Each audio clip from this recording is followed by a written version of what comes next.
Most people believe they're ready for anything until reality hits. The truth is, believing the wrong thing about preparedness can leave you and your family dangerously exposed. Let's bust through 10 of the most dangerous prepping myths and replace them with real strategies that work in the real world to keep you condition ready.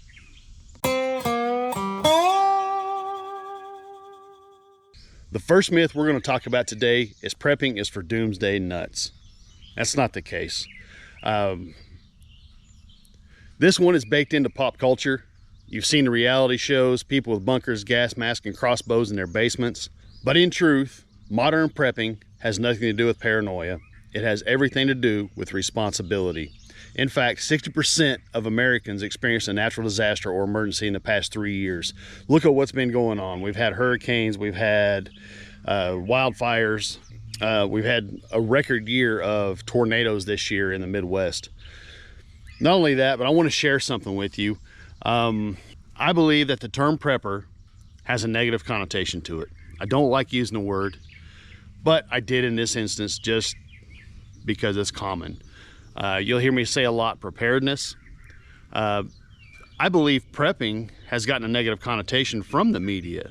You know, back around 2008, 2009, when a pretty famous TV show came out, had a few season run. It portrayed preppers as lunatics, as people, you know, tinfoil hat wearers, all this stuff. So I don't like using the word prepper because I believe it has a negative connotation. If you agree, comment down below. Also, I want to share a little story about why and how I got into prepping. It was 2008. It was a downturn of 2008. My oldest sons were little. I was down in Arkansas visiting my 95-year-old grandfather, and in 2008, and we were talking. It was after the downturn. Things were getting hectic. The economy was on edge. I didn't think a lot about prepping, even with my military past. But we were talking one day, and he made the comment. He said, I lived through the Great Depression. He was born in 1913. He died when he was in early 2013. He wasn't quite 100 years old. But he made the comment that I lived through the Great Depression and I've never seen it this bad. And that made me step back and really look and think. You know, here I was in my early 30s. I had 2 young sons. What would I do if everything fell apart? If I lost my job because layoffs were going where I work at? Really a nerve-wracking time. And that's honestly what got me to consider preparedness, getting into it, seeing what I could do. I didn't have a huge budget. And that's another myth we'll talk about here in a little bit. But I want you to think about the first topic, because most preppers, or most people into preparedness, and in my opinion, right now, as common as it is, homesteading. My wife has a channel on homesteading called The Night Acres. But with my thoughts on that, homesteading has become the new prepper. You know, if we look at 2020, 2021 with the pandemic, things like that, you know, we've all pretty well lived through it. You know, obviously, you know, if you're an adult, we've went through it, we've lived through it. But a lot of people started looking for homesteads to buy, to build.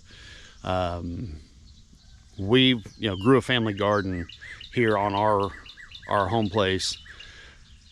We had chickens and with eggs and things like that, but we weren't really prepping. You know, I prepped hard there for a while. I got complacent with the administration before the previous.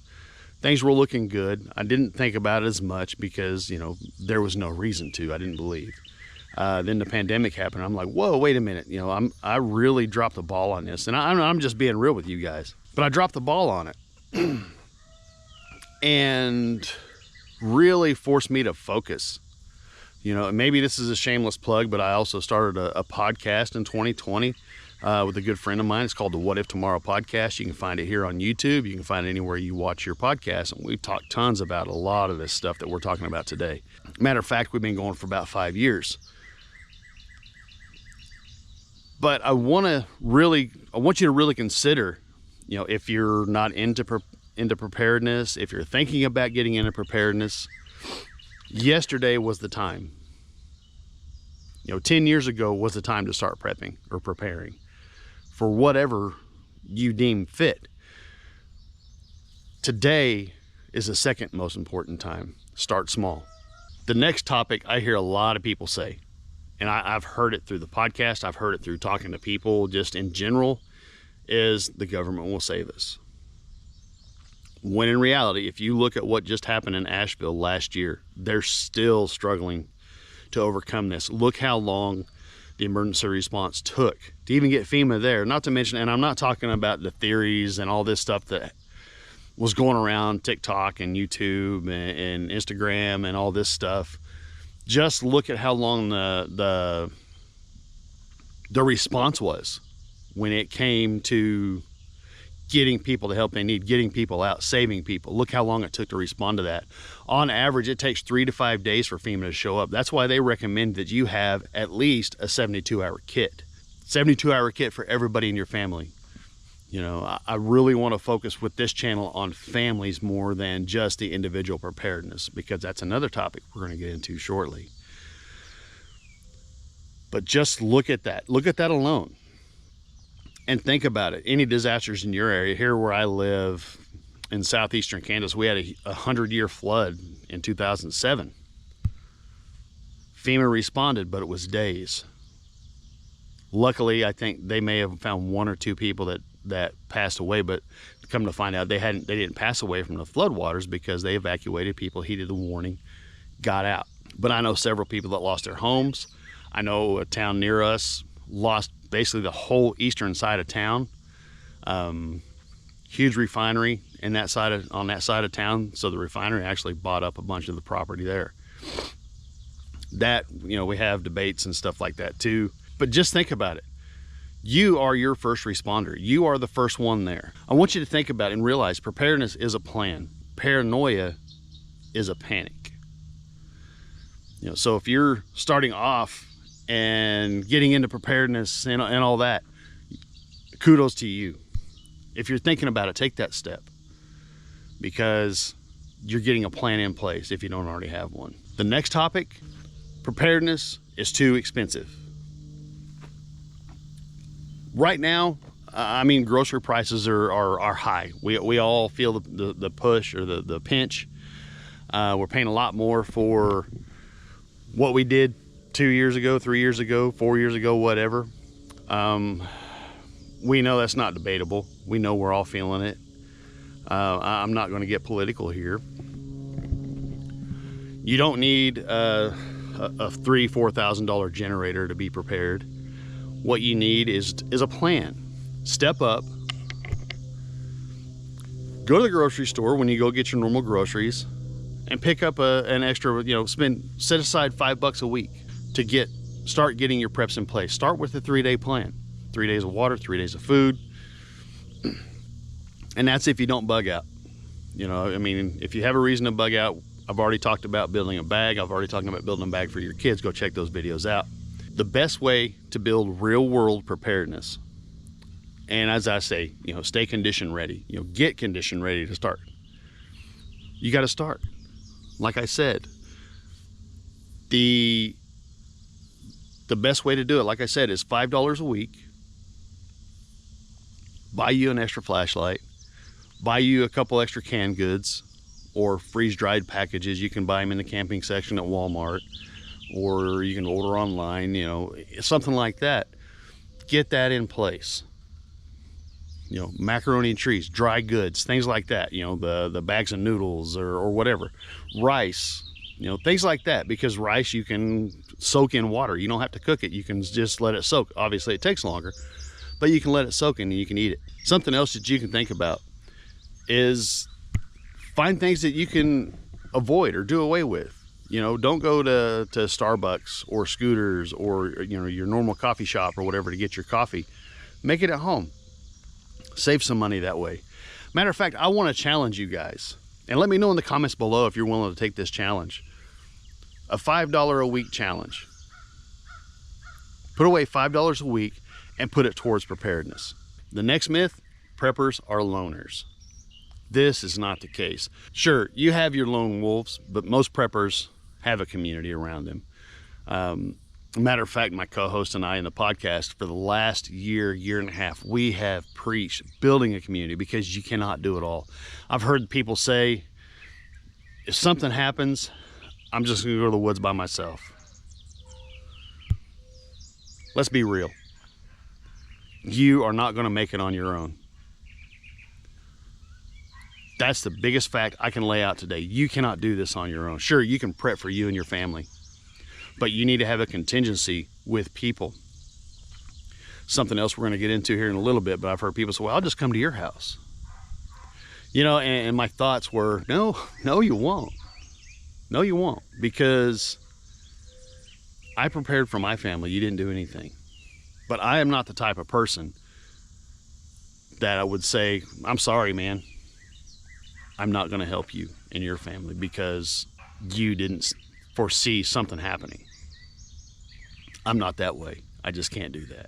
Something else you want to think about in this category with preppers or loners, you know, I don't believe so, because a lot of the preppers that I know and speak to, they put together things through their churches, you know, food drives, radio networks, mutual aid networks, you know, and that's a great idea. You know, contact your local sheriff, you know, put together a few people, a few guys that are into one certain thing, like especially like ham radio, something like that. That way, if a disaster does happen, you are willing to step in and help.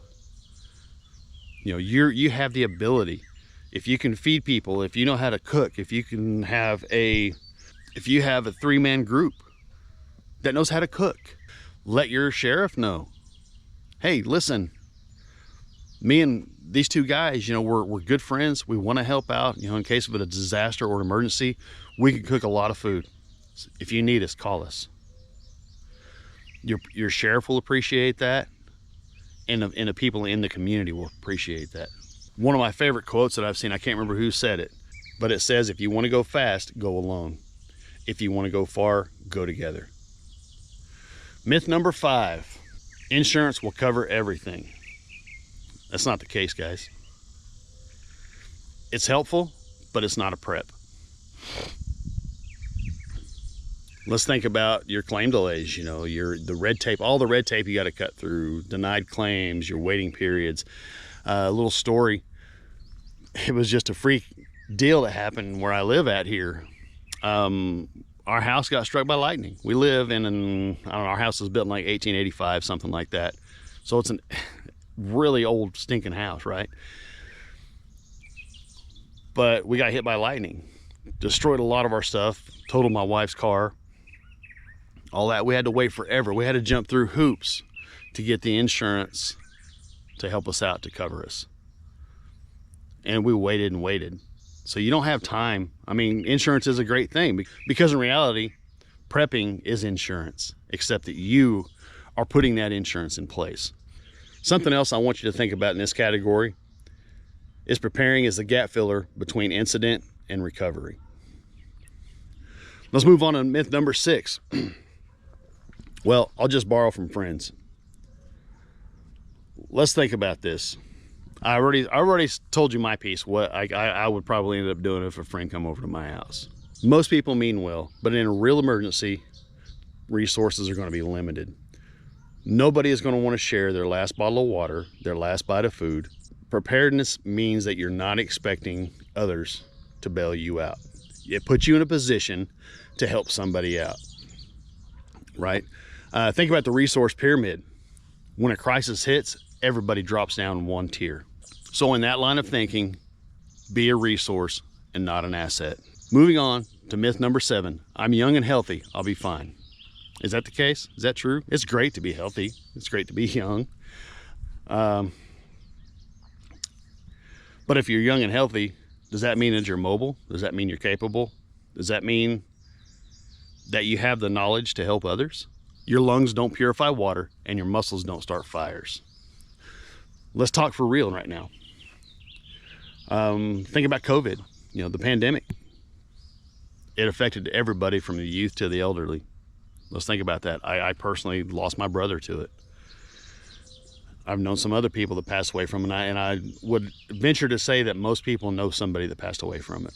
Look at all the wildfires that happened, especially last year, last fall, California, regardless of all the theories and stuff like that. They happened. We know they happened. Heat domes. Let's think about that. Let's think about the heat domes that are going on. I mean, right now, last week it was stupid hot here, moving out to the East Coast. That affects everybody. You can overheat. It doesn't matter if you're 20, 25, 15, whatever. It doesn't matter. You can be affected by weather, all that. It doesn't matter how young and healthy you are. What being fit and able does for you, it does help out with bugging out. If you have to bug out, it's great to be fit and healthy for that. It helps you with lifting stuff, carrying stuff, helping people, move stuff, whatever. That's great. That's awesome. And it helps you calm others down. Self-sufficiency doubles as leadership, that you can carry more, not need more. Moving on to myth number 8. Prepping is living in fear. On the contrary, preparedness isn't panic, it's peace of mind. Fear is reactive, preparedness is proactive. How many times have you seen somebody go into something unprepared? They freak out, they don't know what they're doing, and they have no clue as to the outcome. In preparedness, we may not know the end of the outcome, but we know the direction we're going. For mental health, it's priceless because it means less anxiety and knowing that your family is going to be covered. Another good quote I like is prepping trades fear for focus. And that's absolutely right. All your energy focuses on what you've prepared for. Myth number 9, and I think a lot of us probably saw this. We may have seen it not long ago too. Preppers are hoarders. This is not the case, y'all. There's a difference between stockpiling out of panic and stocking responsibly over time. Hoarding is reactive, selfish, and last minute, whereas prepping is intentional, gradual, and thoughtful. Think about your rotation. Think about first in, first out, right? Canned goods, everything, has an expiration date. You want to eat those first, restock them in the back. Not only that, but let's talk about preparing before a crisis. If we remember COVID, the toilet paper shortages, food shortages, people ran to the stores, stocked up on everything. I've seen reports of people fighting over toilet paper. It was ridiculous. Be an asset and not a strain on the system. This whole dark system, things like that, okay, it's debatable, things like that. But you don't want to be a strain on the system. You want to be an asset to it. Last but not least, myth number 10, if it hasn't happened yet, it won't. We know that's a bunch. The normalcy bias is the most dangerous myth of all. History is full of sudden disasters that weren't sudden at all. Let's talk about some real world examples. We have the Maui fire. We have the hurricane that hit Asheville. The pandemic. Nobody was expecting that. That came out of nowhere. I want you to understand that preparedness is for the day after normal ends. That's huge, guys. That's huge. That's what we prepare for. It's the day after normal ends. I want you to realize this, and I want you to think about this, especially if you're getting into prepping or if you're thinking about getting into preparedness. Think about this. Live this. It's not hard to start. If you have questions, by all means, email me at conditionreadyhq@gmail.com. It's down in the show notes. Regardless what you think, preparing isn't weird. It's wise. Preparing is for everybody, not just the people that think ahead. I think our job as people that are into preparedness is to try to get people to think about preparedness, being ready. Use real world examples like I've done through this video. Obviously, some people aren't going to do it. We know that. We have people in our circles that aren't going to do it, and we know that. And on the other hand, these people that aren't going to do it know we do it. Guess where they're going to come when things happen. Guess who they're going to talk to when things happen. Something that I decided that I wanted to do is build bags for people. A few. I mean, that way I'm not taking away from my family. It's just a little bit extra. You know, you put a little bit extra in a bag each week once you feel you're where you need to be at. I think that's a good idea because I'm not the type of person that can turn people away. I love people too much. I am kind of introverted, but I'm willing to help people out because that's just what I do, and that's who I am. Y'all, thanks for watching. If you got value out of this, do me a favor, like and subscribe to this. And don't forget the Pluck Norris Challenge. Did you find pluck in today's video? If so, comment with a timestamp down below. Y'all, again, thank you, and we'll see you in the next one.